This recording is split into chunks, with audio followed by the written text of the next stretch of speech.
Assalamualaikum warahmatullahi wabarakatuh. Waalaikumsalam warahmatullahi wabarakatuh.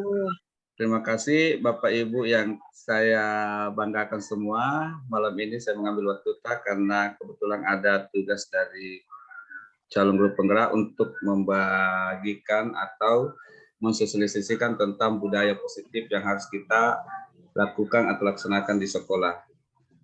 Mudah-mudahan materi pada malam hari ini bisa kita sama-sama berdiskusi, berbagi pengalaman, karena saya juga bukan orang yang bisa 100% mampu melaksanakan ini budaya positif, tetapi saya sebagai guru akan berusaha untuk menerapkan nilai-nilai budaya positif di anak-anak didik kita. Bahkan yang seharusnya menanamkan juga ini budaya positif itu adalah anak didik kita sendiri. Nah, sebelum saya memulai materi kita, maka saya akan mencoba untuk memberikan pertanyaan pemantik kepada Bapak Ibu. Saya minta tolong Bapak Ibu untuk bisa menjawab pertanyaan ini, hanya menjawab setuju atau tidak setuju, tapi kalau bisa memberikan alasannya lebih bagus lagi. Nah, ini pertanyaan pemantik yang saya ingin berikan kepada Bapak Ibu. Mungkin ini sehari-hari kita lakukan di sekolah. Pertanyaan pertama, apakah Bapak Ibu setuju dengan pernyataan bahwa hukuman dapat mendisiplinkan anak-anak? Siapa yang mau jawab?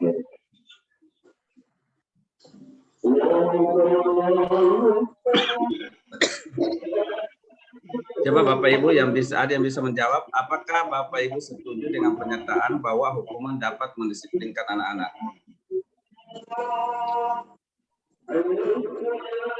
Saya ingin menjawab. Ya, silakan. Belum. Bu Lina. Tentu. Saya tidak mau berpendapat bahwa hukuman tidak akan mendisiplinkan anak-anak, tapi saya akan mengatakan bahwa belum tentu hukuman bisa mendisiplinkan anak-anak. Ya, jawaban yang sangat bagus sekali. Yang lain ada yang bisa memberikan pendapatnya?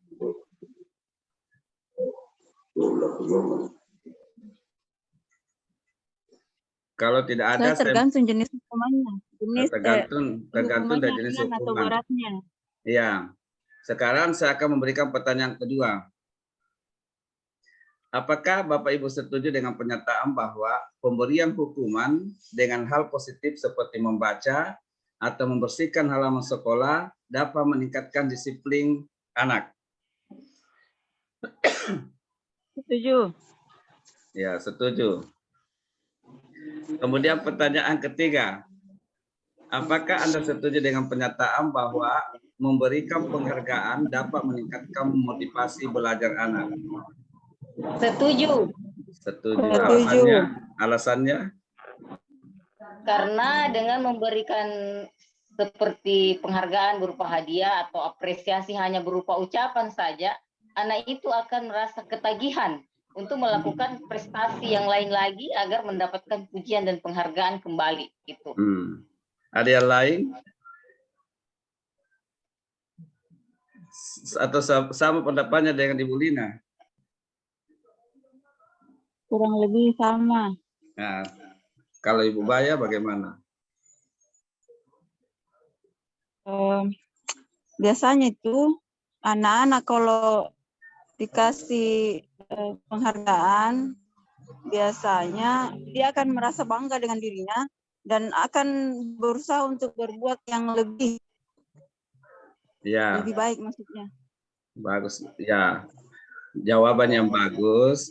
Tapi nanti kita akan bisa mengetahui jawabannya dengan baik. Apakah jawaban yang kita keluarkan tadi itu betul atau kurang setuju atau tidak setujunya, nanti kita sama-sama bahasnya nanti di slide berikutnya. Nah, pada kesempatan ini, materi yang saya akan bahas adalah tentang disiplin positif dan nilai-nilai kebajikan universal. Kemudian 2, teori motivasi, hukuman dan penghargaan serta restitusi. Ketiga, keyakinan kelas. Keempat, kebutuhan dasar manusia. Yang kelima, restitusi. 5, posisi kontrol. dan yang keenam restitusi, dalam hal ini segitiga restitusi. Nah, yang pertama dulu adalah disiplin positif dan nilai-nilai kebajikan universal. Bapak Ibu yang kami hormati, pada dasarnya kita ingin menerapkan tentang disiplin. Bagaimana anak-anak itu mampu melaksanakan disiplin positif dalam kehidupan mereka sehingga mereka betul-betul memiliki keyakinan bahwa apa yang mereka lakukan itu adalah hal yang positif. Karena selama ini mungkin saya secara pribadi juga sering melakukan itu, dan mungkin ini salah adalah ketika selalu kita memberikan hukuman atas pelanggaran yang dilakukan oleh anak-anak kita. Padahal hukuman itu bukan sebagai solusi untuk mendisiplinkan anak-anak, tetapi justru hukuman itu justru bisa membuat anak-anak mungkin sakit hati, jengkel kepada kita, dan itu mungkin mereka akan merasakan dalam waktu yang jangka panjang. Jadi sebenarnya kalau kita mempelajari tentang budaya positif, dalam hal ini disiplin positif dan kebajikan universal, maka sebagai seorang guru itu sebenarnya kita tidak cocok untuk memberikan hukuman kepada anak-anak. Bahkan penghargaan pun sebenarnya itu tidak kurang tepat ketika kita memberikan penghargaan kepada anak-anak. Nanti kita akan bahas satu persatu. Nah, bagaimana supaya kita bisa disiplin positif, maka kita harus menggunakan teori tentang teori kontrol. Kalau stimulus, perubahan paradigma stimulus respon menuju ke teori kontrol. Dalam hal ini, siapa seseorang yang memiliki kontrol? Apakah yang memiliki kontrol itu guru atau anak sendiri yang memiliki kontrol, yang harus mengontrol dirinya? Nah, mungkin selama ini mungkin kita lakukan, kita kadang-kadang yang mengontrol anak-anak, bukan anak-anak yang mengontrol dirinya sendiri. Jadi masih sering kita menggunakan teori stimulus respon, yang seharusnya anak-anak itu adalah menggunakan atau menerapkan teori kontrol, bukan stimulus respon. Karena stimulus respon ini adalah perubahan daripada teori kontrol ini, merupakan rangkaian perubahan daripada stimulus respon. Coba kita bandingkan, misalnya di stimulus respon itu orang lain bisa mengontrol saya, artinya mungkin di sini saya sebagai siswa bisa saja guru yang mengontrol saya, sehingga saya melakukan satu tindakan itu tergantung dari kontrol hasil kontrol daripada seorang guru. Nah, kalau misalnya siswa itu kalau di teori kontrol, siswa itu bisa mengontrol dirinya sendiri dan harus mengontrol dirinya sendiri. Dia tidak bisa dikontrol oleh orang lain. Coba kalau seumpama Bapak Ibu ada sebuah barang yang Bapak Ibu sangat suka sekali, kemudian Bapak Ibu genggam dengan erat-erat, tetapi ada seseorang yang menyuruh Anda untuk membuka genggaman Anda itu dengan rayuan atau memberikan sogokan dan lain-lain sebagainya. Apakah Bapak Ibu akan membuka genggaman itu?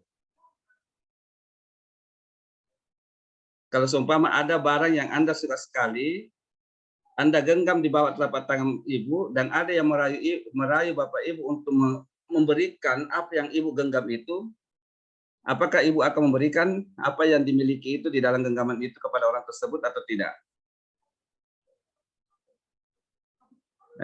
Tidak kedengaran suaranya. Bukan speakernya, Buasna. Apakah memberikan atau tidak? Kalau saya tidak, Pak.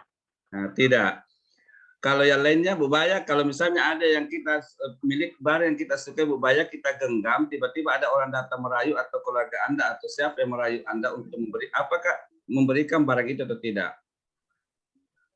Biasanya saya tidak mau memberikan karena barang yang sudah saya genggam dan diminati orang lain berarti barang itu bagus dan terbaik karena orang lain menginginkannya, dan saya semakin tidak mau memberikannya.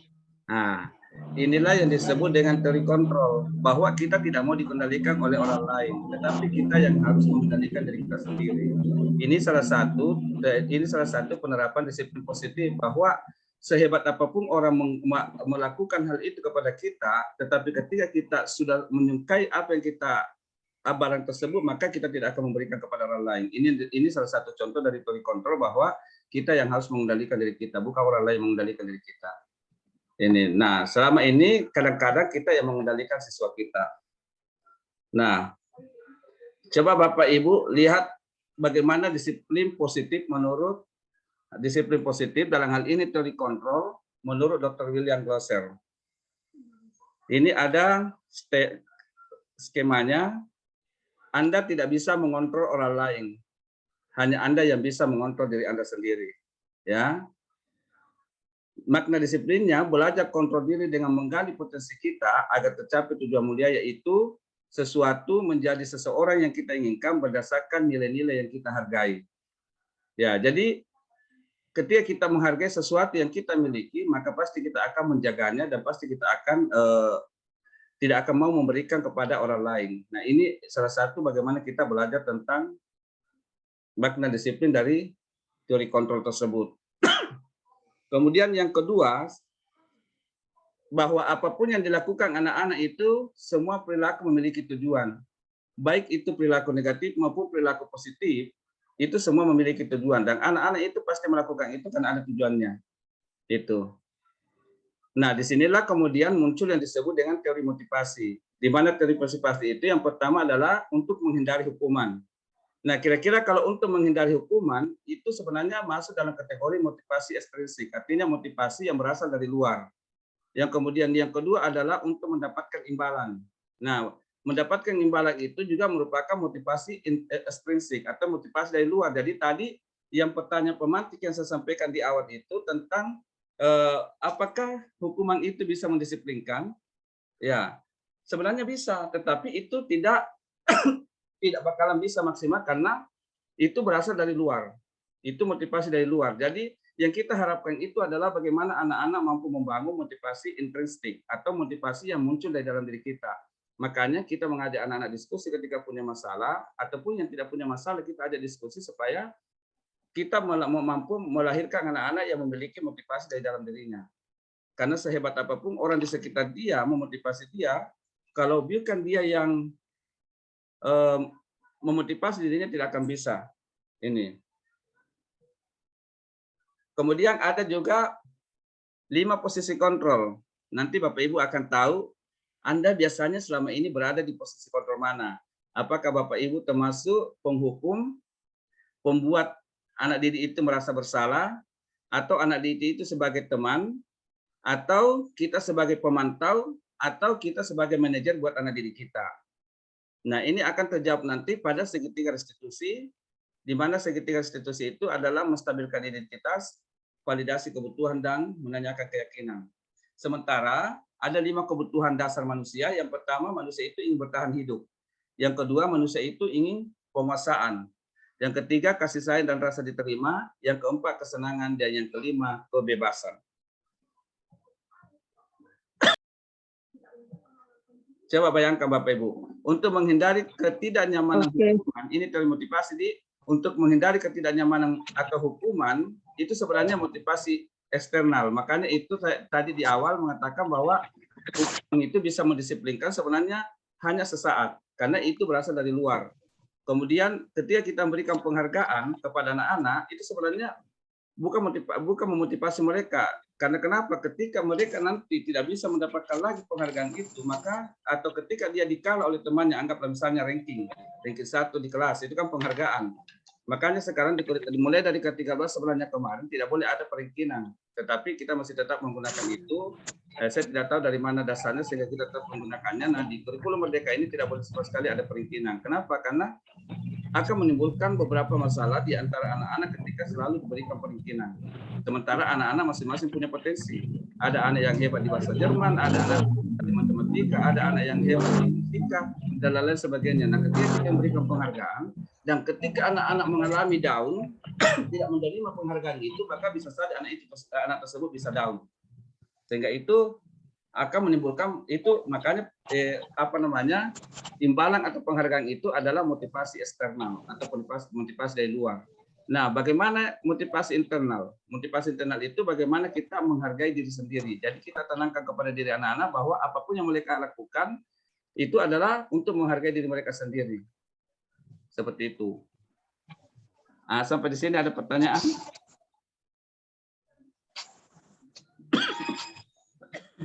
Ada pertanyaan? Jadi bagaimana Bapak Ibu terkait dengan masalah hukuman, imbalan? Oh iya, ada pertanyaanku. Hmm. Ya oke lah kalau misalnya kita tidak perlu mengapresiasi anak-anak dengan memberikan hadiah berbentuk barang atau apa, tapi apa iya siswa tidak perlu diberikan apresiasi juga dalam bentuk pujian, Kalau misalnya kita mengajar ataupun ketika anak mampu menjawab, memang tidak ada. Makanya saya bilang bagus, kita hanya memberikan saja bagus. Itu kan artinya itu kan bagus sekali jawabannya. Oh cocok, ini sudah mendekati benar. Dan memang kita tidak bisa mengatakan kepada anak-anak bahwa apa yang kau lakukan itu salah. Ketika mereka memberikan jawaban misalnya di kelas. Jadi tidak ada salahnya kita memberikan apresiasi dalam bentuk pujian, tetapi dalam bentuk hadiah kepada anak-anak itu sama sekali tidak. Sebenarnya bukan karena hadiah itu sebenarnya motivasi dari luar. Yang kita mau tanamkan kepada diri anak bahwa mereka belajar karena ada kesadaran dalam diri mereka.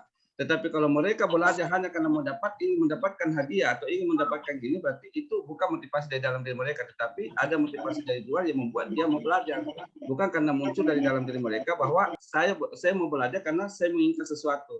Saya mau belajar karena saya ingin mendapatkan ini. Saya mau belajar karena saya mau merasakan sesuatu yang baik di kemudian hari.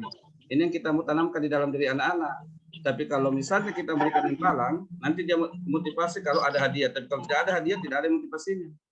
Itu.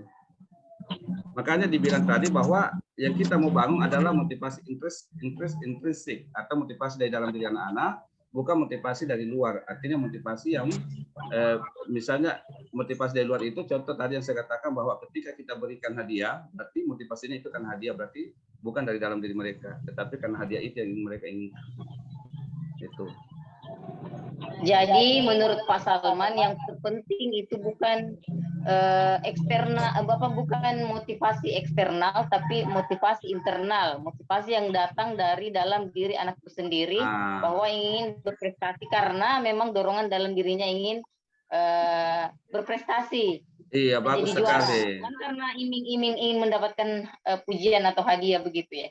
Iya, jangan karena ada iming-iming hadiah, tetapi betul-betul mereka itu mau melakukan sesuatu karena itu muncul dari dalam diri mereka. Kan selama ini kalau misalnya kita membina, maka yang paling utama itu adalah bagaimana membangun motivasi dari diri anak-anak. Kenapa? Karena ketika mereka sudah mulai terbang dari mereka, apapun yang kita arahkan, dia akan mudah untuk mencerna dan dia akan mudah untuk melakukan sesuatu demi prestasi mereka sendiri.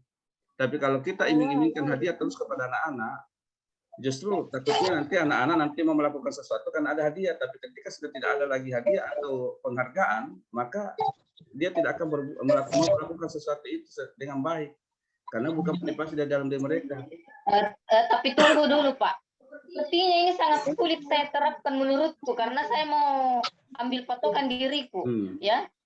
Tidak bisa dipungkiri bahwa pemberian hadiah ataupun pujian ke siswa yang sudah melakukan hal positif, juara, prestasi, itu sangat berpengaruh untuk siswa itu sendiri, untuk lebih meningkatkan dirinya ke depannya, mengembangkan dirinya ke depannya. Dan ketika sudah tidak pernah lagi ada pemberian imbalan seperti itu, pasti anak-anak juga merasa hambar, begitu. Tidak ada motivasinya, tidak bisa dipungkiri yang seperti itu, bahwa memang siswa selalu berusaha memberikan terbaik di samping karena ada motivasi diri sendiri, tapi yang terbesar adalah ingin mendapatkan pujian dan imbalan itu sendiri. Nah, berarti itu saya katakan bahwa dia masih mengharapkan motivasi dari luar. Sebenarnya tidak ada salahnya, cuma yang kita mau bangun kepada diri anak-anak itu adalah bagaimana mereka mampu membangun motivasi dalam diri mereka sendiri. Tapi jangan sampai itu kemudian adalah PR yang keras buat guru. Bagaimana caranya membuat siswa tidak selalu mengharapkan imbalan. Iya. Pujian. Jangan. Jadi kita tidak boleh menanamkan kepada diri anak kita bahwa nanti mereka mau berprestasi, nanti mereka mau melakukan sesuatu ketika mereka ada imbalan. Tetapi bagaimana memunculkan pada diri mereka bahwa saya mau melakukan ini karena ini sangat bermanfaat buat diri saya dan masa depan saya. Ini yang kita mau tanamkan kepada diri anak-anak kita. Supaya apa? Supaya tanpa ada pun kita di sampingnya, dia akan bisa melakukan sesuatu hal karena ada motivasi yang muncul dari dalam diri mereka bahwa mereka mau berprestasi, mereka mau melakukan yang terbaik untuk dirinya. Ini yang kita mau munculkan pada diri anak-anak. Jangan sampai kemudian anak-anak nanti, tidak tiba-tiba kita tidak memberikan lagi penghargaan, pujian, down me. Kenapa? Karena dia hanya menunggu pujian itu. Tapi ketika anak-anak mampu menanamkan nilai-nilai motivasi pada dirinya, tanpa pujian pun dari kita, dia tetap akan mau melakukan hal yang terbaik untuk dirinya. Karena dia sadari bahwa apa yang mereka lakukan itu adalah yang terpenting untuk dirinya, masa depannya. Itu. Nah itu, makanya kalau saya anak-anak selalu saya sampaikan kepada anak-anak, bahwa jangan selalu menunggu motivasi dari orang lain. Kenapa? Karena ketika orang itu sudah tidak ada di sampingmu, maka kamu tidak akan termotivasi. Tetapi yang paling terbaik dalam kalian itu adalah bagaimana memunculkan motivasi dari dalam dirimu sendiri, sehingga apapun yang kau lakukan, kau ingin mempersembahkan yang terbaik untuk dirimu. Itu. Jadi ketika kamu mau melakukan itu, maka kamu akan bisa mempersembahkan yang terbaik untuk dirimu, karena kamu betul-betul memunculkan itu dari dalam diri kamu. Kamu menyadarinya sendiri bahwa ini penting untuk diri saya. Tetapi kalau kau selalu menunggu pujian, maka yakin bahwa hal itu tidak akan berdampak terlalu baik untuk masa depanmu di kemudian hari. Karena ketika tidak ada lagi orang yang memuji kamu, maka itu bisa membuat kau down. Itu. Oke, Bapak Ibu. Nah, sekarang saya mau bertanya ini. Apakah Bapak Ibu ketika mengajar di dalam kelas itu membuat keyakinan kelas bersama anak-anak? Sebelum pembelajaran dimulai, artinya pada saat awal proses pembelajaran, apakah kita membuat keyakinan kelas bersama anak-anak di dalam kelas? Ya, kalau anak-anak sudah membuat keyakinan kelas, yakin bahwa peraturan itu sudah tidak penting lagi di sekolah. Karena anak-anak akan melakukan apa yang sudah mereka yakini, yang mereka buat bersama di dalam kelas. Contoh misalnya, anak-anak membuat keyakinan bertanggung jawab. Maka pada kesempatan ini saya lanjutkan Bapak Ibu tentang keyakinan kelas. Nah, kenapa perlu kita membuat keyakinan kelas? Nah, coba dulu Bapak Ibu menjawab pertanyaan ini.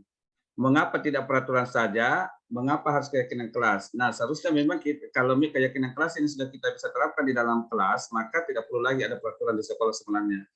Nah, sehingga kita berharap nanti Bapak Ibu di tahun-tahun berikutnya itu tidak perlu lagi ada peraturan di dalam kelas, tetapi yang muncul adalah bagaimana membangun keyakinan kelas di dalam keyakinan kelas sehingga anak-anak mampu menerapkan keyakinan kelas yang mereka buat itu dalam kehidupan keseharian mereka sehingga mereka tidak akan melakukan hal-hal yang melanggar aturan.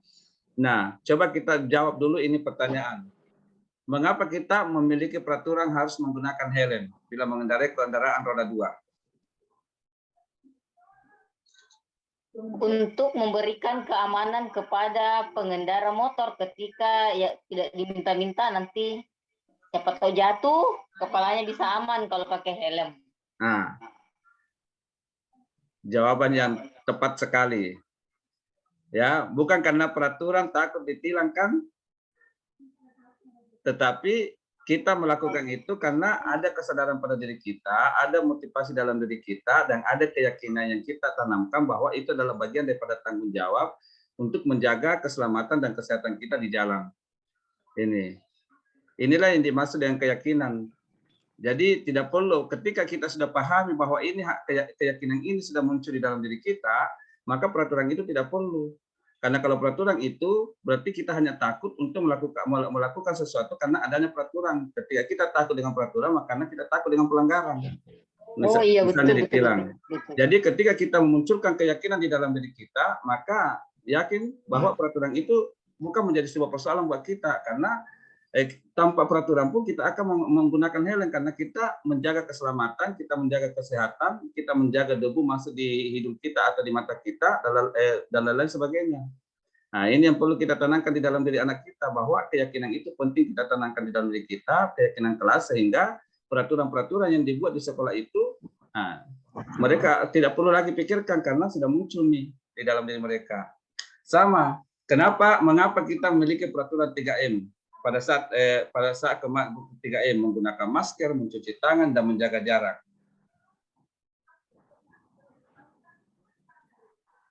Kenapa? Coba Bu Dian jawab, kenapa kira-kira kita perlu menggunakan masker, mencuci tangan, dan menjaga jarak?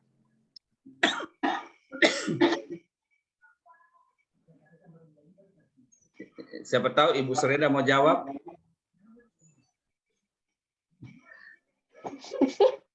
Ya Allah. Nah, siapa yang mau jawab ini? Untuk menjaga diri dan orang lain dari hal-hal yang membahayakan virus misalnya.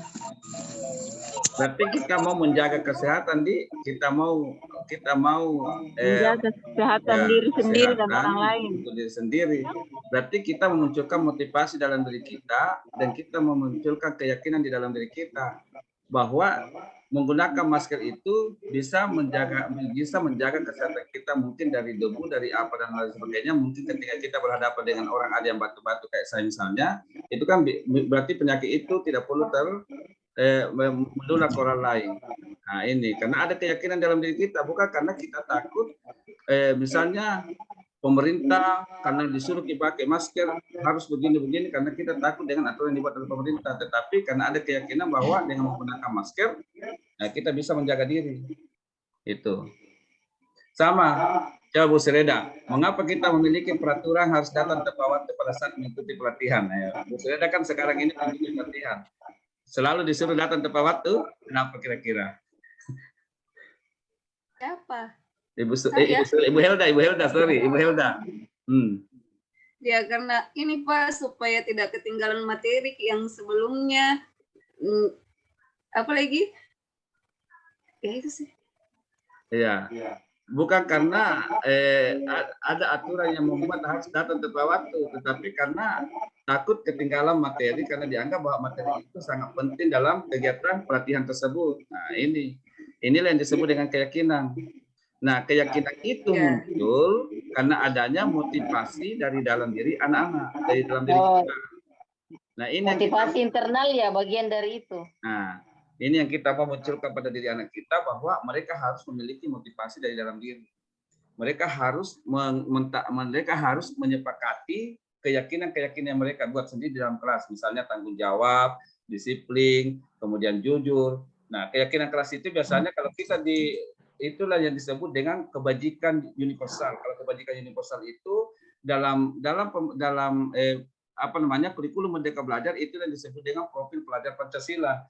Nah, kita mengharapkan bahwa keyakinan ini adalah bagian daripada profil pelajar Pancasila yang harus betul-betul bisa dicapai oleh anak didik kita di dalam kehidupan mereka. Sehingga 5-6 tahun ke depan anak-anak itu betul-betul siap berada di tengah masyarakat karena mereka memiliki nilai-nilai karakter atau nilai budaya-budaya positif yang mereka sudah tanamkan di sekolah yang kemudian mereka bisa terapkan juga di tengah masyarakat. Ini yang kita harapkan pada diri anak kita ke depannya, sehingga tanpa aturan pun anak-anak kita bisa melakukan hal-hal yang positif. Karena aturan hanya membuat anak-anak takut, mereka itu datang tepat waktu karena takut terlambat, takut dihukum. Nah, kalau anak-anak takut dihukum berarti itu bukan motivasi dari dalam diri, tapi motivasi dari luar.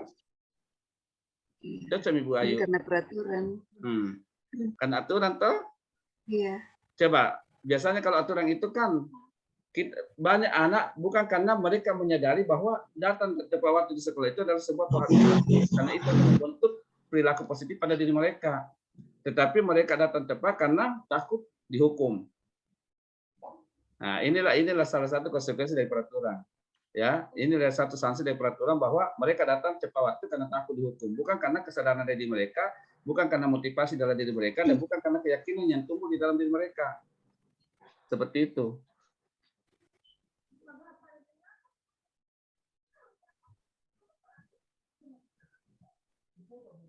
Nah, coba kita bandingkan antara peraturan dan keyakinan kelas. Keyakinan kelas itu adalah nilai-nilai kebajikan universal yang harus diterapkan anak-anak, karena ini akan menimbulkan perilaku-perilaku positif pada diri anak-anak dalam kehidupan keseharian mereka.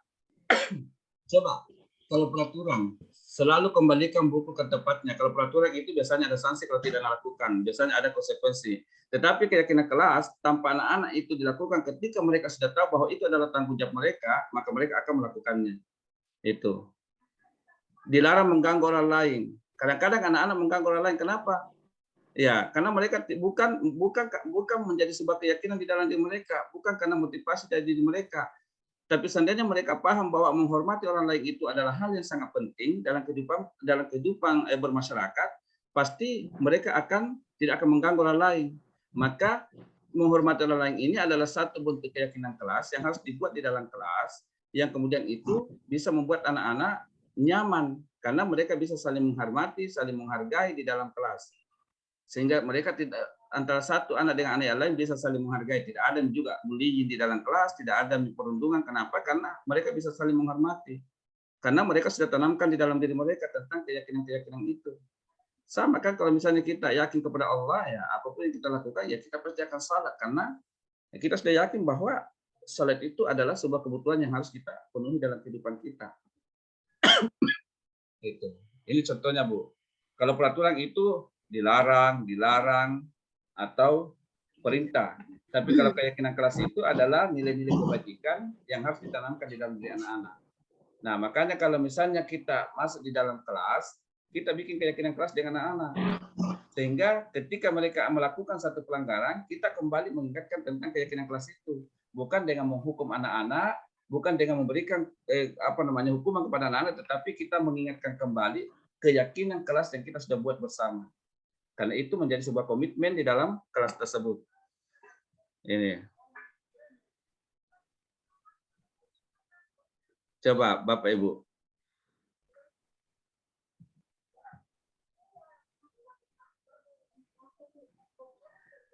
Saya mau tanya dulu Bapak Ibu. Ini hukuman atau konsekuensi? Konsekuensi. Apa itu? Hukuman. Coba ini lagi satu kali nih. Lari mengelilingi lapangan basket 2 kali karena terlambat hadir di sekolah. Ini hukuman atau konsekuensi? Hukuman. Hukuman. Buka semua aja nah speaker tas supaya ngomong ini. Karena ini pertanyaan yang bisa dijawab bersama. Ya, betul. Pertanyaan ketiga, murid diminta untuk push up 15 kali karena tidak menggunakan masker ke sekolah. Hukuman apa konsekuensi?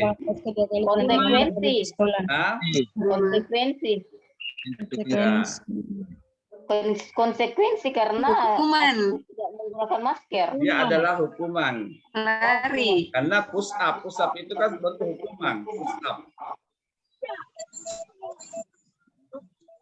Coba ini, mengganti kertas tugas teman yang telah dicoret-coret, hukuman atau konsekuensi?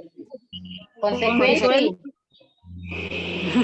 Nah, betul. Konsekuensi akibat perbuatannya coret-coret. Akibat perbuatannya coret-coret, dia harus mengganti kertas itu. Kalau ini membersihkan tumpahan air di meja tulis karena tersenggol pada saat belajar. Konsekuensi. Oh, jadi gantikan kertas tugas teman yang telah dicoret. Konsekuensi. Murid tidak disuruh untuk mengenakan sepatu seharian di sekolah karena tidak mengenakan sepatu hitam. Hukuman atau konsekuensi? Murid tidak disuruh untuk mengenakan sepatu seharian di sekolah. Murid tidak disuruh untuk mengenakan sepatu seharian di sekolah. Hukuman. Konsekuensi. Konsekuensi apa hukuman? Konsekuensi. Konsekuensi hukuman. Kamu tidak disuruh untuk menggunakan sepatu seharian di sekolah karena tidak mengenakan sepatu itu. Hukuman.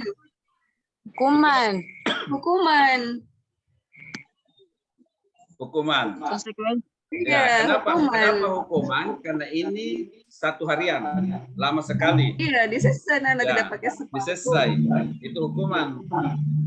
Iya. Lari mengelilingi lapangan basket 2 kali karena terlambat 10 menit untuk pelajaran. Hukuman. Nah, hukuman. Konsekuensi. Basket 2 kali karena terlambat. Untuk pelajaran kejauhan. Oh iya.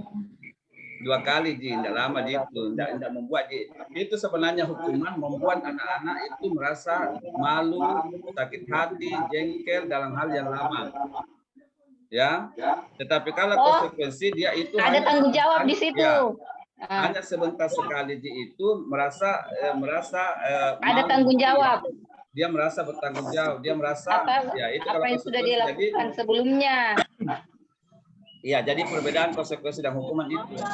Kalau konsekuensi Tadi Pak, kalau misalnya di situ yang poin terakhir, lari mengelilingi lapangan basket 2 kali karena terlambat 10 menit untuk pelajaran fisika. Itu hukuman atau konsekuensi? Hukuman. Nah, ini kan PJOK itu. Tapi kenapa di situ konsekuensi? Kenapa konsekuensi di sini? Karena PJOK. Artinya kan kalau dia lari kan tidak tahu orang bilang dihukum nih. Itu sebuah hukuman karena pelajaran olahraga Ji. Jadi ini bentuk perbedaan. Jadi kalau kita sebenarnya tidak bisa memberikan restitusi kepada anak-anak kita, lebih baik kita memberikan konsekuensi, karena konsekuensi itu juga bagian daripada disiplin positif, walaupun itu masih belum maksimal. Jadi lebih bagus nanti kalau kita memberikan restitusi. Nanti kita akan bahas tentang restitusi. Tetapi yang paling utama untuk menerapkan budaya positif di sekolah, sebaiknya kita kurangi memberikan hukuman kepada anak-anak. Bahkan kalau boleh tidak perlu lagi memberikan hukuman kepada anak-anak. Ini kalau ini tentang penerapan budaya positif. Jadi sebenarnya apa definisi perbedaan antara hukuman dengan konsekuensi itu sendiri, Pak? Ya, itu yang tadi saya katakan bahwa hukuman itu bisa memberikan dampak psikis dan fisik kepada anak-anak dalam jangka waktu lama. Itu.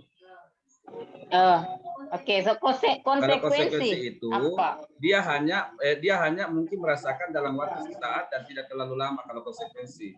Contoh misalnya menggantikan kertas juga teman yang telah dicoret-coret, itu kan hanya sesaat saja dan tidak mungkin anak ini akan terlalu membuat dampak terhadap fisik dan psikisnya terlalu lama. Itu. Oke, boleh saya berpendapat? Menurut saya perbedaan antara hukuman dengan konsekuensi, kalau dilihat dari bentuk-bentuk yang ada di sini tindakan guru, hukuman adalah pemberian tindakan kepada siswa karena pelanggaran yang telah dia lakukan, dan itu boleh dilakukan langsung ataupun beberapa jam atau beberapa saat setelah pelanggaran dilakukan. Tapi kalau konsekuensi itu adalah efek dari perbuatan yang baru saja dia lakukan sesaat setelah dia melakukannya, dan bentuk yang dia terima adalah sama dengan apa yang telah dilakukan. Misalnya tadi mencoret-coret mencoret-coret. Jadi dia harus menggantikan langsung kertas yang dicoret-coret. Kemudian yang kedua, harus membersihkan tumpahan air karena tersenggol pada saat belajar. Nah, itu karena dia baru saja melakukan hal yang berhubungan dengan air yang tersenggol. Jadi dia harus membersihkan itu. Jadi kayak konsekuensi itu langsung dia dapatkan pada saat itu juga. Dan kalau hukuman konsekuensi itu tidak membuat anak-anak harus terlalu lama. Dan tidak ada tujuan untuk memberikan efek jerah. Kalau hukuman tujuannya memberikan efek jerah. Nah, kalau konsekuensi lebih ke diajar anak-anak bertanggung jawab atas apa yang telah dilakukan. Konsekuensi itu dilakukan sukarela. Kalau hukuman kadang terpaksa. Ya. Oke, jadi kita lihat juga di sini. Ya, coba kita perhatikan perbedaan antara hukuman dan konsekuensi. Ya, di sini ada beberapa perbedaan hukuman dan konsekuensi. Kalau hukuman sesuatu yang menyakitkan harus terjadi. Artinya memang hukuman itu bisa membuat anak-anak sakit hati. Tapi kalau konsekuensi itu sesuatu harus terjadi tanpa menyakiti perasaan anak-anak. Contoh misalnya tadi, kau sudah tumpahkan ini air, nak, tolong kalau bisa tolong dihapus, tolong dilap kembali ya. Itu kan tidak membuat anak-anak merasa sakit hati. Tapi kalau hukuman itu dia akan menyakitkan perasaannya. Itu membuat anak sakit fisik maupun hati untuk jangka panjang waktu yang lama. Tapi kalau konsekuensi itu membuat anak merasa tidak nyaman dalam jangka waktu pendek. Jadi beda. Tadi kalau kita memberikan hukuman biasanya anak-anak sakit hati, tapi kalau kita hanya memberikan konsekuensi biasanya itu anak merasa tidak nyaman. Karena contoh tadi dia menumpahkan air, dia merasa tidak nyaman karena harus disuruh untuk melap kembali itu air yang dia sudah tumpahkan. Kemudian kalau hukuman anak-anak membenci kedisiplinan, tapi kalau konsekuensi anak menghargai disiplin. Nah, contoh membenci kedisiplinan, gara-gara ini peraturan misalnya datang jam 7.15 nama si Moki ini. Itu kan kadang-kadang anak membenci itu. Tapi kalau konsekuensi dia hargai dari setiap apa yang sebab akibat yang terjadi. Kalau hukuman ada paksaan, kalau konsekuensi ada stimulus tanggapan. Kalau hukuman mendorong anak menyakiti diri sendiri, kalau konsekuensi mendorong anak agar mudah menyelesaikan diri. Kalau hukuman konsep diri yang buruk, kalau konsekuensi konsep diri yang baik. Kalau hukuman anak belajar untuk menyembunyikan kesalahan, kalau konsekuensi anak belajar untuk mematuhi peraturan. Kalau hukuman marah, rasa bersalah, dipermalukan, merasa tak dihargai. Tapi kalau konsekuensi kehilangan hak, dibuat tidak nyaman, diasingkan untuk sementara. Ini menurut Diane Gossen dalam 5 posisi kontrol, dalam teori 5 posisi kontrol. Nah, inilah perbedaan antara hukuman dan konsekuensi. Nah, ini hukuman dan konsekuensi sangat relevan dengan apa yang Bapak Ibu sampaikan tadi tentang tentang tadi itu tindakan hukuman dan konsekuensi dari contoh yang kita buat. Ini. Terus materi selanjutnya adalah kebutuhan dasar manusia. Nah, kebutuhan dasar manusia itu ada 5. Yang pertama adalah kebutuhan bertahan hidup. Yang kedua, kebutuhan akan kasih sayang dan rasa diterima. Ya, yang ketiga adalah kebutuhan penguasaan atau power. Yang keempat adalah kebutuhan kebebasan atau freedom. Dan yang kelima adalah kebutuhan akan kesenangan atau fun. Nah, ini 5 kebutuhan dasar manusia yang harus dipenuhi. Jadi pasti anak-anak kebutuhan dasarnya ingin bertahan hidup, ingin diterima, ingin disayang, ingin menguasai, ingin kesenangan, dan ingin kebebasan. Nah, saya coba 5 posisi kontrol. Nah, ini yang perlu kita tahu Bapak Ibu. Kira-kira kita berada di posisi mana? Ya, motivasi guru berbuat, guru berkata, hasil kajian dengan dunia berkualitas, murid berkata, dampak pada murid. Nah, ada 2 identitas gagal selama ini mungkin yang kita lakukan pada 5 posisi kontrol. Yang pertama adalah penghukum. Ya, penghukum itu contohnya menghardik, menunjuk-nunjuk, menyakiti, menyindir. Kalau kamu tidak melakukan, awas ya, rasakan. Ya, memberontak, menyalahkan orang lain, berbohong. Murid meletakkan guru di luar dunia berkualitas. Murid berkata, biarkan saja, nanti juga marah-marah lagi. Dampak pada murid mengulangi kesalahan. Ini kalau penghukum. Kemudian, biasanya kalau identitas gagalnya, dia termasuk identitas gagal, kontrol dari luar. Yang kedua adalah pembuat orang merasa bersalah, berceramah dan mengatakan seharusnya ibu kecewa atau bapak kecewa. Guru berkata kamu seharusnya atau kamu sudah tahu. Ibu lelah sekali mengatakannya, ibu stres. Biasa kita bilang begini kapan? Saya juga biasa. Ya, hasil menyembunyikan, menyangkal, berbohong. Kaitan dengan dunia berkualitas. Murid meletakkan guru di dalam dunia berkualitas. Murid berkata, maafkan saya. Dampak pada murid merasa rendah diri. Dampaknya, ya.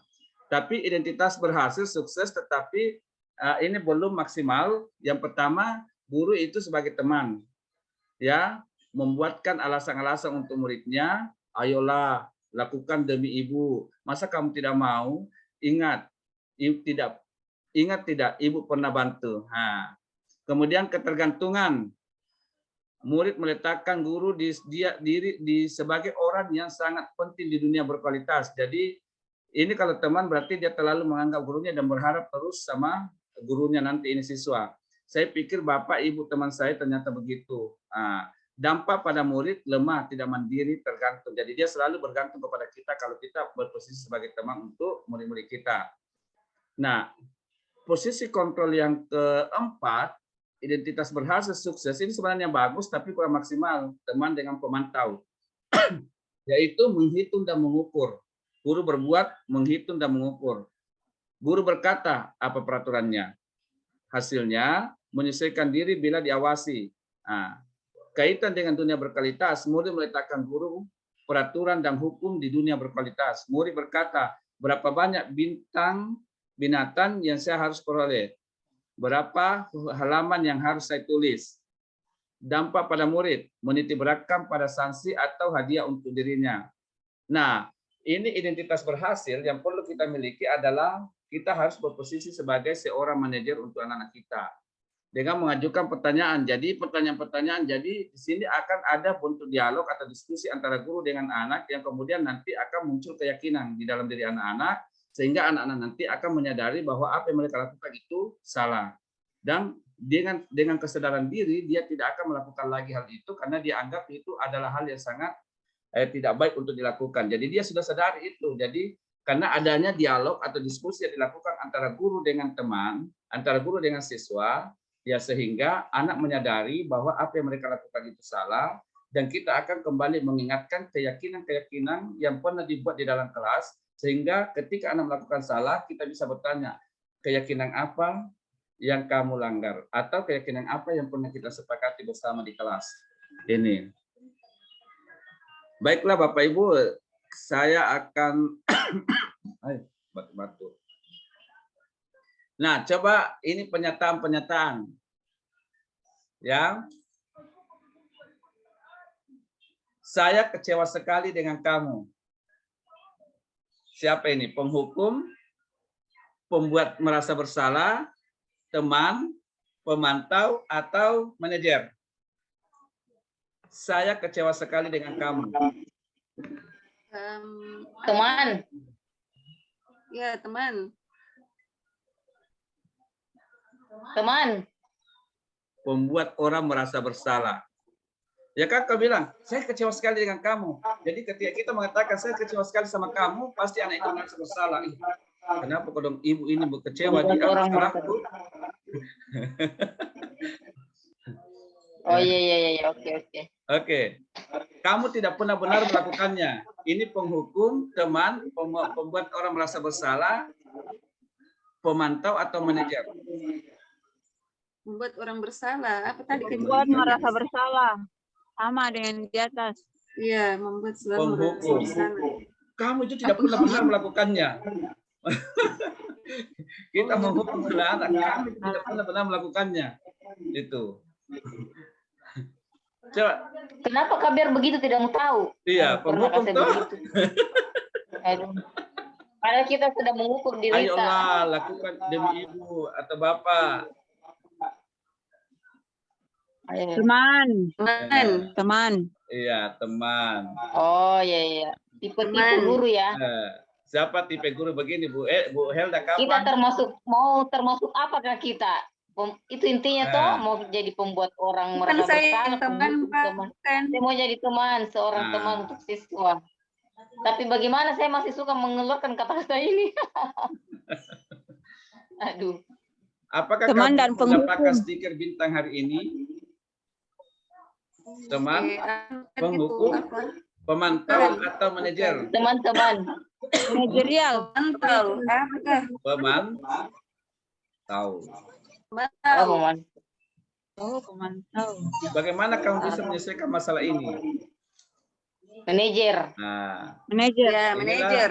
makanya kita selalu mengarahkan anak-anak untuk menyelesaikan masalahnya sendiri. Kan manajer itu selalu tidak mau tahu, pokoknya beres. Iya, pokoknya dia mau anak-anak itu berani untuk menyelesaikan masalahnya sendiri.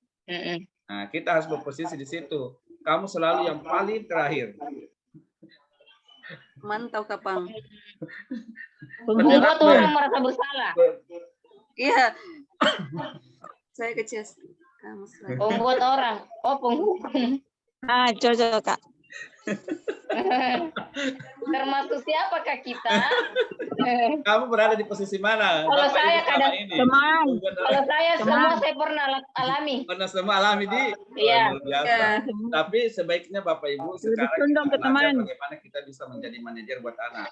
Tapi refleks. Ya. Kita mau jadi teman tapi refleks tiba-tiba jadi penghukum. Nah, ini teman, pemantau, manajer, penghukum. Ini teman, pemantau, manajer, ini sebenarnya sudah bagus, tapi yang paling bagus kita menjadi manajer, ya. Ini 7 menit lagi Bapak Ibu. Tapi menurutku manajer itu terlalu diktator. Bukan diktator, Bu. Tapi kita betul-betul belajar berdiskusi dengan anak untuk menyelesaikan masalah. Jadi ada kolaborasi. Ada kolaborasi. Jadi kita selalu memberikan pertanyaan yang membuat anak menjawab dan dia menyadari, oh iya nih dari pertanyaan Bapak ini dia sebenarnya bahwa oh apa yang saya lakukan salah. Bisa kita mengayomi dia. memberikan Oke, dia, oke. mengajarkan dia untuk belajar menyelesaikan masalahnya. Nah ini kan yang diharapkan sekarang adalah bagaimana anak belajar menyelesaikan masalah dengan keyakinan-keyakinan yang kita buat bersama di kelas ataupun di kelas atau di sekolah. Ini. Nah yang terakhir adalah segitiga restitusi, Bapak Ibu. Ini segitiga restitusi, inilah yang disebut, ini yang sangat penting sekali dalam hal melakukan budaya positif kepada diri anak-anak. Jadi ketika anak-anak bersalah, Bisa maka kita di-share materinya juga, Pak. menerapkan segitiga restitusi ini kepada mereka. Inilah segitiga restitusi ini pada umumnya diterapkan oleh para manajer di sekolah. Sebagai kita sebagai guru berposisi sebagai manajer untuk anak-anak kita. Nah, segitiga restitusi itu tiap orang melihat ya, segitiga restitusi itu yang pertama adalah menstabilkan identitas. Ya, biasanya kalau menstabilkan identitas, kalau ada anak-anak salah dan dia menyampaikan, oh saya kesal sekali Pak, temanku membuli saya di kelas. Oh, nah itu jadi kita bilang, oh setiap orang pasti pernah melakukan kesalahan. Nah itu biasanya menstabilkan identitas. Kamu bukan satu-satunya yang pernah melakukan ini. Oh iya nak, ketika saya berada pada posisi kamu, saya pun juga pasti merasa jengkel ketika dianu. Tapi bagaimana kita nanti membuat anak itu merasa, oh dia dengan nantinya akan merasa bahwa apa yang jengkel dan marah ketika dibully itu merasa dibully, sehingga anak-anak nanti merasa oh apa yang saya lakukan tadi ternyata salah misalnya. Jadi dia bisa mengambil keputusan. Ketika kita sudah menstabilkan identitas, maka kita melakukan validasi kebutuhan. Kamu misalnya contohnya, kamu tentu punya alasan kan mengapa kamu melakukan itu. Adakah cara yang lebih efektif untuk mendapatkan apa yang kamu butuhkan misalnya? Yang ketiga adalah menanyakan keyakinan. Nilai apa yang telah kita sepakati? Misalnya kita sudah membuat keyakinan di kelas, nilai apa yang telah kita sepakati? Kamu ingin menjadi orang seperti apa? Nah itu. Misalnya, oh saya Pak sebenarnya orang yang tidak suka marah cuma karena jengkel, makanya saya melakukan tadi itu. Karena saya merasa dirugikan Pak, misalnya seperti itu. Nah, kita munculkan keyakinan kembali. Kira-kira keyakinan kelas kita seperti apa, nak? Cocok enggak? Nah, bagaimana kira-kira? Apakah kamu menyelesaikan masalah ini dengan baik? Atau masih mau membenci teman kita? Mau baikan? Nah, atau bagaimana? Kita mencari solusi yang terbaik untuk kebaikan kita bersama misalnya. Ini yang kita harapkan kita lakukan kepada anak didik kita misalnya. Sehingga anak-anak merasa, oh iya saya sudah pernah bikin keyakinan kelas. Maka saya tidak boleh melanggar keyakinan kelas itu dan saya harus menanamkan nilai itu ke dalam diri saya. Sehingga apa? Sehingga ketika ada terjadi masalah antara anak dengan anak, itu tidak akan berbuntut panjang, tetapi mereka bisa menyelesaikannya dengan baik. Ini yang kita harapkan. Nah, biasanya kalau materinya di grup. Ya, misalnya kalau validasi identitas, guru berkata, berbuat salah itu hal yang manusiawi. Ya, tidak ada manusia yang sempurna. Ini bisa kita sampaikan ke anak-anak kita ketika mereka berbuat salah. Bapak Ibu juga pernah salah, ya kita pasti bisa menyelesaikan masalah ini. Bapak Ibu tidak tertarik untuk mencari tahu siapa yang benar, siapa yang salah. Bapak Ibu lebih tertarik untuk menyelesaikan masalah. Nah, ini kan kita sampaikan ke anak kita. Kalau kamu menyalahkan dirimu sendiri terus-menerus, apakah kamu bersikap baik pada dirimu sendiri? Nah, anak akan menjawab pertanyaan itu. Lama-lama anak akan menyadari kesalahan itu. Nah, bagaimana dengan validasi kebutuhan? Guru berkata, kamu bisa saja akan melakukan hal yang lebih buruk, tapi kamu tidak melakukannya. Kamu pasti punya alasan mengapa melakukannya. Apa yang penting bagi kamu? Kamu boleh tetap berusaha menjaga sikap itu, tapi tambahkan sikap lain yang baru. Maukah kamu belajar cara yang lain untuk mendapat yang kamu butuhkan tanpa harus memukul?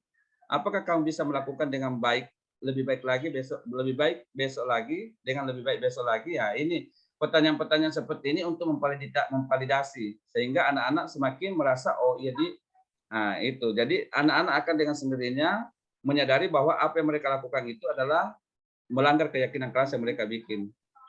Nah, bagaimana dengan menanyakan keyakinan? Guru biasa berkata kepada anak-anak begini kalau dia tanya jawab. Apa nilai yang kita percaya di kelas atau sekolah kita, nak? Nilai-nilai universal apa yang telah kita sepakati? Kelas yang ideal itu seperti apa sih? Kamu ingin jadi anak seperti apa? Apa yang kamu rasakan ketika kamu melakukan ini? Kamu menjadi orang seperti apa? Jadi anak-anak mampu menjawabnya dan lama-lama anak-anak akan menyadari dan memunculkan motivasi dalam diri mereka karena mereka sudah menyepakati keyakinan-keyakinan kelas melalui kebajikan-kebajikan universal yang kalau kita melalui profil pelajar Pancasila, yang profil pelajar Pancasila itu masih punya sub lagi, sub elemen yang misalnya keyakinan bergotong royong apa dan lain-lain sebagainya. Jadi ini yang harus kita tanamkan kepada anak-anak kita, Bapak Ibu. Mudah-mudahan kita bisa melakukan yang terbaik untuk anak-anak diri kita untuk kedepannya. Kita bisa memunculkan budaya-budaya positif sehingga tidak perlu lagi ada peraturan-peraturan yang membuat anak merasa tersiksa, tetapi mereka menyadari bahwa saya harus melakukan ini tanpa mereka takut dengan peraturan yang dibuat di sekolah, tanpa takut dengan hukuman dan sanksi, karena mereka tidak akan pernah mendapatkan hukuman dan sanksi tersebut karena mereka sudah menanamkan nilai-nilai keyakinan di dalam diri mereka. Mereka sudah menanamkan tentang kebajikan universal, kebajikan universal melalui profil pelajar Pancasila yang kita inginkan mampu diaplikasikan anak-anak kita di kemudian hari. Ini. Nah, setelah refleksi ini, saya bertanya dulu, masih ada waktu 1 menit. Hal baru apa yang mengubah paradigma yang saya dapatkan setelah mempelajari modul ini? Siapa bisa jawab? Perasaan apa yang muncul selama mengikuti sesi ini, khususnya mengenai makna disiplin dan motivasi intrinsik, motivasi dari dalam diri kita? Perasaan bahwa apa yang kita lakukan selama ini kepada anak itu salah. Iya. Kurang tepat barangkali. Jadi mari kita sama-sama mudah-mudahan tahun-tahun berikutnya kita sudah bisa membuat perubahan sehingga anak-anak mampu betul-betul menjalankan budaya positif, menerapkan budaya positif, perilaku-perilaku positif yang tanpa peraturan pun di sekolah anak-anak sudah menunjukkan perilaku-perilaku positif yang membanggakan buat kita, membanggakan buat anak dan membanggakan buat masyarakat. Jadi ini yang kita harapkan. Mari kita sama-sama untuk membuat menerapkan nilai-nilai budaya positif, membuat keyakinan kelas di dalam diri anak-anak, di keyakinan kelas, sehingga ketika anak melakukan kesalahan kita langsung ingatkan tentang keyakinan yang sudah dibuat bersama di dalam kelas tersebut. Nah, sehingga anak-anak langsung menyadari, oh jadi saya pernah membuat keyakinan kelas ini dan ini pelanggarannya, saya tidak boleh lagi melakukan hal itu. Tanpa membuat anak-anak merasa sakit hati. Ini.